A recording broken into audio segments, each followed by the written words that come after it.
the other day, a question came up: why collect VHS in 2025? And I thought, now I've had to think about it, and it's because of many reasons, isn't it?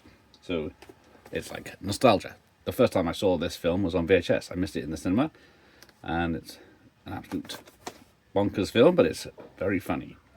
But and then this is the ex-rental. This belongs to Terry, not anymore. But you walk into the video shop, you see this on the rack, and you think, there it is, because it was very hard to find out when things were coming out back then.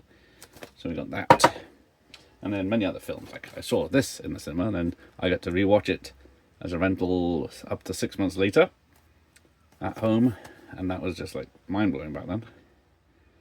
But these films and the packaging, the posters, they all have something special. It's like the Warner home video boxes. How many of these films have I rented back in the day with this artwork and this big puffy box?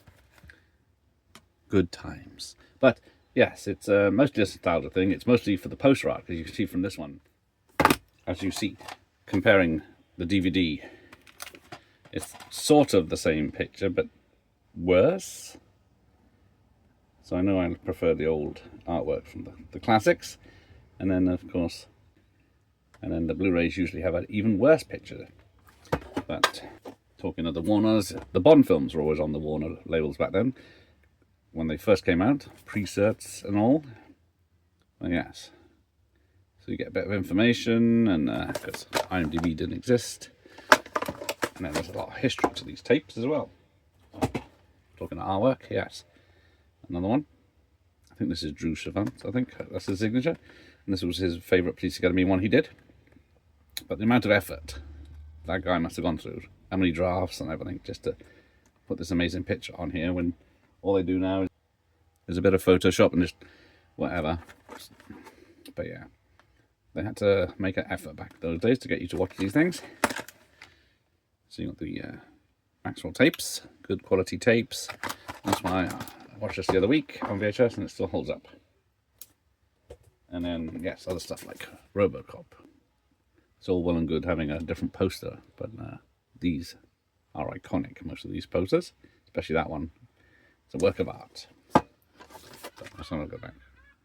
Seagulls are after it. But yeah, a bath tape. There we go. But yeah, it's the artwork. It's the films. The 80s were a different time for films. How many genres did they have? Action, comedy, sci-fi, children's, dramas, romance. There's a lot of lost genres now. Nothing you see on the big screen anymore. It's a shame. Talking of posters, one of my most favourites, Fright Night. But yes. So let's have a look comparing to the remakes poster. But yes, lovely red box, red tape. So yeah, effort was made with these things. But then yes, talking of horror, we got some. Let's have a look at some low-budget horrors that had to impress us with their covers. So yes, Rejuvenator. Looks nasty, doesn't it?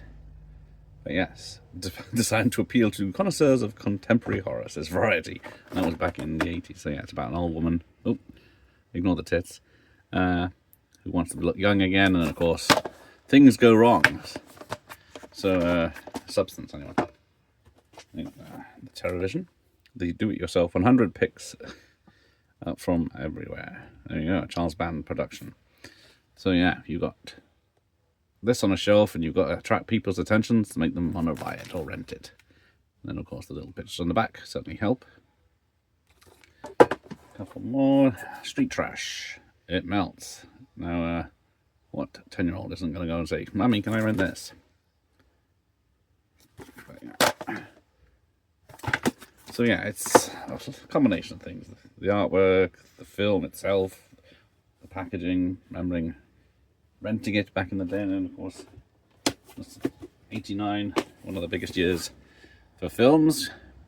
There's no room for all the films from 89 that I love. What's the summer sequels? But people complain about that back then, and then yeah, when the qualities of sequels are Last Crusade and License to Kill compared to what we get nowadays, I'm always going to watch License to Kill over Spectre or No Time to Die at any point. But there we go. But I'm just rambling on now about the good old days during the war, Falklands War, that is. We were spoiled for choice of more films and taking these home and enjoying them for a night and then taking them back the next day and getting another excellent film. But there we go. Thanks for watching. Here endeth the lesson. Take me back to the 80s. Back then, summers they were lazy. Stepped up, knock on your door to see if you were coming out tonight. No FaceTiming people that I wanna see.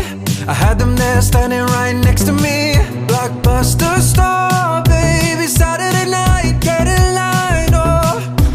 Playing tapes on my hi-fi. There were no issues with the Wi-Fi.